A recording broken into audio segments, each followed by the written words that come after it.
and thank you very much for that welcome. Doesn't happen unless I walk into my mother's house, so that was lovely. Honestly, thank you for having me today. It's an honor actually to be asked to speak, so thank you. I sometimes find it difficult to comprehend that my story is one worthy of an audience.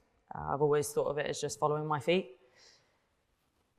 However, to stop and look back on the years gone by is a lovely opportunity for me to reflect on the behaviours, decisions, and the moments that have brought me to where I am today, along with my colleagues and my fellow female athletes. The last few years have brought about such rapid and monumental change that it's hard for me to remember what my job was like before. What I am most proud of in this time, speaking specifically post-European Championship victory, is the change that we have bled into society. The opportunities now afforded to women and girls that were before standing in the shadows. But it's not just the most obvious cases in which we can clearly see that change, for example, attendance records and such. I had a conversation a couple of weeks ago with a sound engineer at the BBC. We were both quite tearful. She was explaining to me that before she would walk into a job and be the only female in the room. Now she turns up to join an all-female crew. Circumstance that she believes is a result of the Lionesses bringing it home and subsequently earning the respect of the nation. I believe it's a combination of a door being opened and then people having the confidence to walk through it, be that from watching us or from finding it within themselves.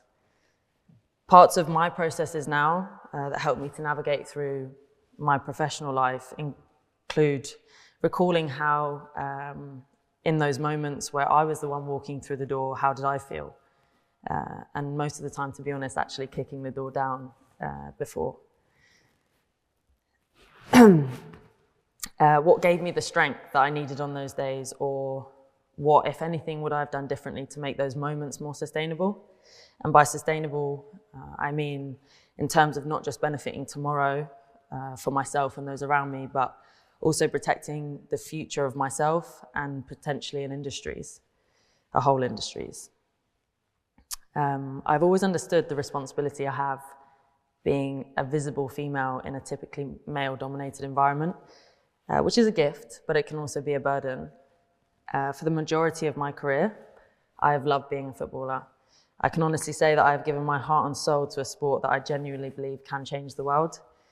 I have absolutely zero regrets, but I've also fallen out of love with the game. It breaks my heart to think about it. And those periods, be them short or longer periods of time and caused by lots of different things, have always stayed with me for me to appreciate the moments when everything is looking a lot more peachy.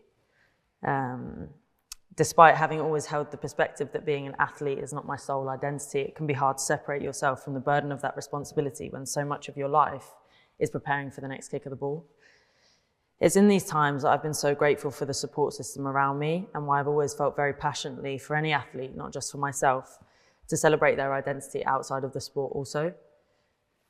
To create a life around it that you're truly content with, to be unapologetically yourself, not at the detriment of your career, but so that when the time comes, you can perform at your highest level, be that on the pitch or off the pitch. To take care of yourself so that you can be of use to others, be that your boss, your teammates, or even society at times. And when one day I am reflecting on my life, I will know what I stood for and hopefully hold precious memories of successful professional moments. But I will also have known that first and foremost, I was always the realest version of myself and that I was truly, truly happy. Thank you.